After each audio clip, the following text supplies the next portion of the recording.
Hello everyone.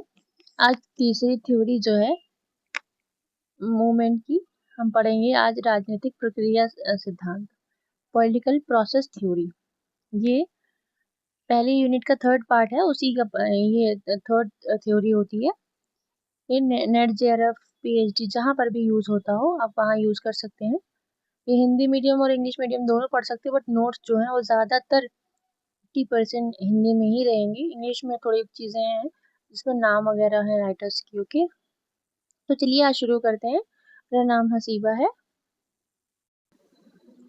तो सबसे पहले इसका परिचय देते हैं कि राजनीतिक प्रक्रिया सिद्धांत होता क्या है।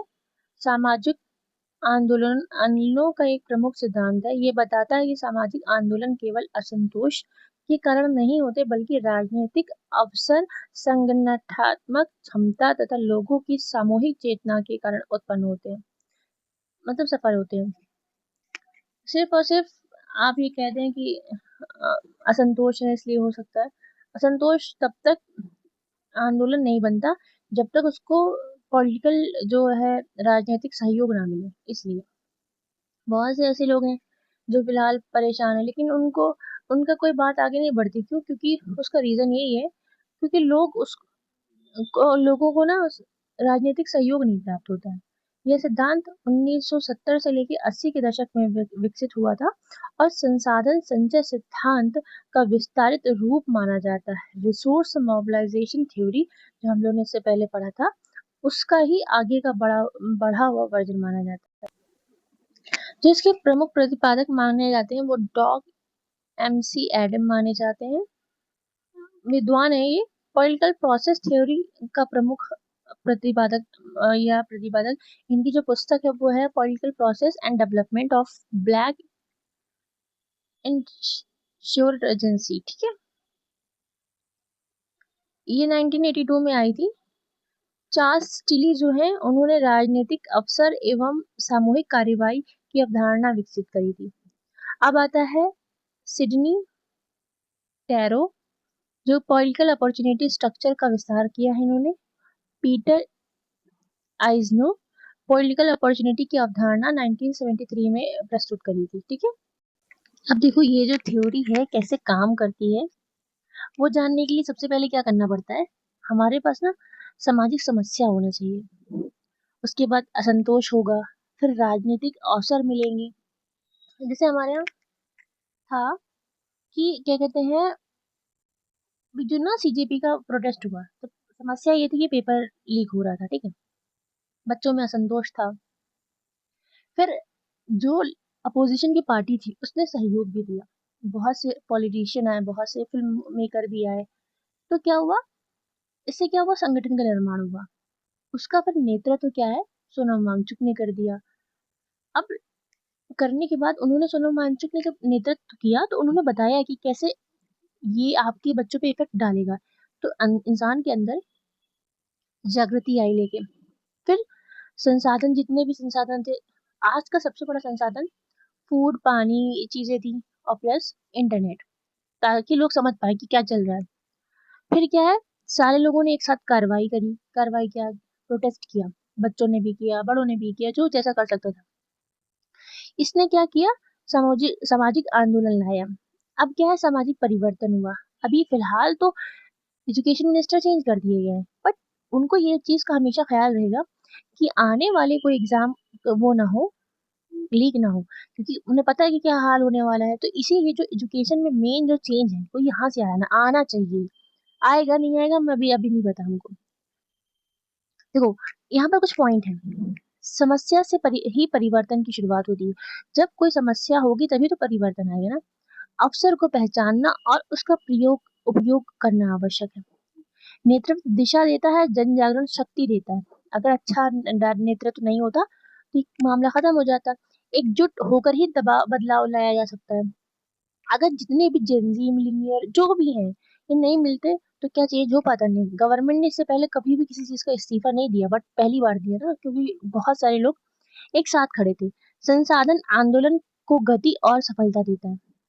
वैसे तो मोदी मीडिया तो कभी नहीं दिखाती ये सब चीजें, पर लेकिन क्या कहते हैं, लेकिन क्या हुआ ना, संसाधनों ने ही ये चीज बताई, जो इंटरनेट वगैरह था इन्होंने बताया ना कि क्या क्या चल रहा है। तो संगठन, जागरण और संघर्ष परिवर्तन संभव है। देखो, पहले लोग अवेयर हुए क्या प्रॉब्लम है, कितने बच्चे मर रहे हैं, इसकी क्या इफेक्ट आएगी, तब चेंज आया। आंदोलन का लक्ष्य सामाजिक परिवर्तन है, इसका कोई उपद्रव करना नहीं था, बस वो ये बताना था कि बच्चे बहुत इफेक्ट होते हैं एक बार के बाद, जब दोबारा री एग्जाम होता है तो प्रॉब्लम आती है। अभी जैसे यूजीसी नेट में कई बार चल रहा है कि सोशियोलॉजी का पेपर लीक हुआ है। अगर लीक हुआ है तो अगर नया री एग्जाम होता है तो बच्चे तो बहुत ज्यादा परेशान होंगे ना, जिनकी तैयारी थी वो खत्म हो गई होगी, कई तैयारी कर रहे होंगे। तो इससे क्या हुआ, टाइम खराब हुआ, लोगों की एनर्जी खराब हुई, ये प्रॉब्लम आती है। अब इसके की कंपोनेंट या मुख्य तत्व कौन कौन से हैं? राजनीतिक अवसर संरचना, ये कहता है कि क्या कहते हैं, इसका अर्थ ये है कि ये सबसे महत्वपूर्ण तत्व है। पहली बात तो अर्थ समझिए, सरकार राजनीतिक व्यवस्था या प्रशासन को ऐसे परिवर्तन जो आंदोलन को आगे बढ़ने में अवसर देते हैं। जैसे राजनीतिक अवसर कब बनते हैं, सरकार कमजोर हो, चुनाव का समय हो, कानून में परिवर्तन हो, न्यायपालिका का समर्थन मिले, शासक दल में मतभेद हो, लोकतांत्रिक वातावरण हो, ये तभी हो पाता है। इस उदाहरण, भारत का अधिकार, भारत सूचना का अधिकार जो भारत में आया है वो आरटीआई के थ्रू आया। अन्ना हजारे भ्रष्टाचार विरोध आंदोलन हो गया, किसान आंदोलन हो गया, विश्व में क्या है, सिविल राइट्स मूवमेंट हो गया, साउथ अफ्रीका का एंटी मूवमेंट हो गया। अब आता है मोबिलाइज स्ट्रक्चर, संगठनात्मक संरचना। इसमें क्या होता है, ये उन संगठनों और नेटवर्कों को दर्शाता है जो आंदोलन चलाने में सहायता करते हैं। जैसे छात्र संगठन, महिला संगठन, किसान संगठन, ट्रेड यूनियन, एनजीओ, धार्मिक संस्थाएं, सोशल मीडिया नेटवर्क, ये सारी चीजें। छात्र को तो देख ही लिया आपने, महिला संगठन में बहुत भी चला था, बहुत कहते हैं जैसे कि अब रेप केसेस हो गए, तो इसको जो प्रमोट करते तो महिला संगठन करेंगे ना। किसान संगठन, अभी जो किसान कर रहे हैं वहां के, ट्रेड यूनियन, जैसे जैसे ज्वेलरी वाले होते हैं, या कोई स्पेसिफिक बाजार को लेके एनजीओ कई सारी होती है, धार्मिक संस्थाएं करने लगती हैं और बगावत करती हैं भाई। तो उनको लगता है ना कि उनके साथ गलत हो रहा है, इसलिए भूमिका, लोगों को जोड़ना, संसाधन जुटाना, रणनीति बनाना, नेतृत्व विकसित करना और आंदोलन का संचालन करना, ये इसका काम है। कॉग्निटिव लिबरेशन या संज्ञात्मक मुक्ति, ये क्या है? डोंग एमसी एडम, इसका अर्थ है जब लोग को यह विश्वास हो जाए कि वर्तमान व्यवस्था अन्यायपूर्ण है, परिवर्तन संभव है, सामूहिक संघर्ष से परिवर्तन लाया जा सकता है, तभी लोग आंदोलन में भाग ले लेते हैं। देखिए, अब जो जितने भी प्रोटेस्ट होते हैं उन सब में, उन सबको एक जैसे, अभी मैं आपको सीजेपी वाला बता दूं, क्योंकि बिकॉज ये लेटेस्ट में चल रहा है, तो क्या है ना, इसमें लोगों को जानकारी हुई, लगा कि नहीं यार ये तो खतरनाक है ना, बहुत से बच्चे मर रहे हैं, अभी 30 मरेंगे, फिर 300 मरेंगे, मरते मरते ऐसे, तो फिर कोई पढ़ना ही नहीं चाहेगा कि यार इंडिया यहाँ होता ही नहीं है कुछ, तो फिर क्यों पढ़ेगा। इसीलिए निष्कर्ष क्या निकलता है, राजनीतिक प्रक्रिया सिद्धांत बताता है कि सामाजिक आंदोलन केवल असंतोष ही नहीं बल्कि अवसर, संगठन और चेतना में समन्वय से सफल होते हैं। असंतोष से नहीं, उसके अलावा भी बहुत चीजें से मैटर करती हैं। इसकी खासियत क्या क्या हो सकती है? राजनीतिक अवसरों पर बल देता है, संगठन और नेतृत्व को महत्वपूर्ण बनाता है, संसाधनों की भूमिका स्वीकार करता है, लोकतांत्रिक व्यवस्था को आंदोलन के रूप में अनुकूल मानता है, आंदोलन समय और इस परिस्थिति के अनुसार विकसित होता है, केवल असंतोष पर्याप्त नहीं मानता, परिवर्तन सामूहिक प्रयास से ही संभव हो पाता है, ये मानता है। ठीक है, इसकी प्रमुख मान्यताएं कौन कौन सी हैं? समाज में हमेशा असंतोष रहता है, हमेशा से रहता है, बट असंतोष अपने आप आंदोलन नहीं बन सकता, तब तक नहीं बन सकता जब तक उसका कोई सहयोग न मिले। राजनीतिक अवसर मिलने पर ही आंदोलन शुरू होते हैं, संगठन आंदोलन की सफलता तय करता है, अगर अकेला है कोई इंसान तो कोई आंदोलन नहीं कर सकता।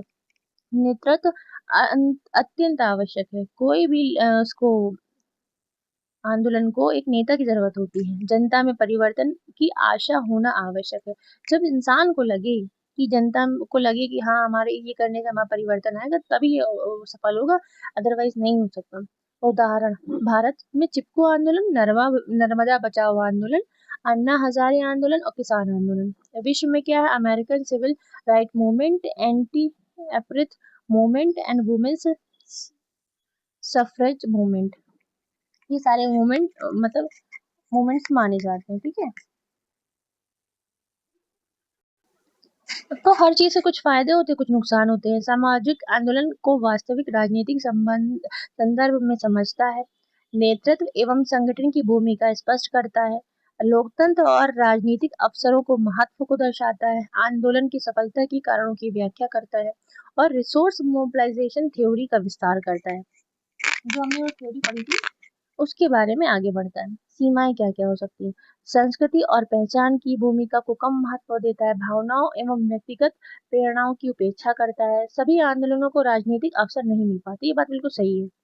स्वतः स्फूर्त आंदोलन की व्याख्या सीमित है, डिजिटल और ऑनलाइन आंदोलन को पूर्णतः नहीं समझ पाता। तो बहुत सारे अभी फिलहाल तो हम लोग का जो यूजीसी नेट का एग्जाम होता है उसमें तो कहीं पर कोई आंदोलन नहीं करता, बट हाँ, लेकिन जब हमें कुछ गलत लगता है तो लोग बच्चे क्या करते हैं, ट्विटर है, फेसबुक है, इस पर टैग करते हैं लोगों को, ज्यादा से ज्यादा ट्वीट करते हैं, तब एनटीए होश में आता है। लेकिन ये इसको इम्पोर्टेंस नहीं देता, ये दिक्कत आ जाती है। अब आता है resource mobilisation theory political process theory में अंतर क्या है। तो ये मुख्य अंतर ये कि ये रिसोर्स मोबिलाइजेशन थ्योरी क्या कहता है, संसाधन ही एक ऐसी चीज है जिससे बगावत या आंदोलन हो सकते हैं, लेकिन पॉलिटिकल थ्योरी नहीं मानती, वो कहती है राजनीतिक अवसर जरूरी है। इसके प्रमुख प्रतिपादक जो हैं वो John D McCarthy and Mayer Zald हैं, बट इसमें डोंग एमसी एडम है। सफलता का कारण है संसाधनों का प्रभावी उपयोग, और क्या कहते हैं, ये कहता है राजनीतिक अवसर संगठन चेतना। विशेष बल किसमें देते हैं, ये धन संगठन नेतृत्व में देते हैं, ये राजनीतिक व्यवस्था पर देते हैं। ठीक है, ये ऐसे मतलब पॉइंट्स है जिन्हें आपको मस्ट याद ही करना है। सिद्धांत इसके है पॉलिटिकल प्रोसेस थ्योरी के। प्रमुख प्रतिपादक क्या है, डोंग एमसी एडम, वर्ष 1982, प्रसिद्ध पुस्तक जो इसकी है political process and the development of black insurgency. ठीक है, मुख्य अवधारणा पॉलिटिकल अपॉर्चुनिटी स्ट्रक्चर, अन्य तत्व जो है मोबिलाइजिंग स्ट्रक्चर, कॉग्निटिव लिबरेशन। अभी इसकी हिंदी नहीं मिल सकता ना, प्रॉब्लम ये आ जाती है, तो थोड़ा बहुत चीजें आप मतलब इंग्लिश में भी ध्यान दे सकते हैं। ठीक है, अब आता है मुख्य विचार, राजनीतिक अवसर मिलने पर ही आंदोलन सफल होता है। सो यहाँ पर ये प्रोसेस या ये यूनिट का जो ये पार्ट है, ये थ्योरी है, वो खत्म होती है। आपको मेरा वीडियो अच्छा लगा तो आप लाइक कर सकते हैं और सब्सक्राइब कर सकते हैं। ठीक है, थैंक यू।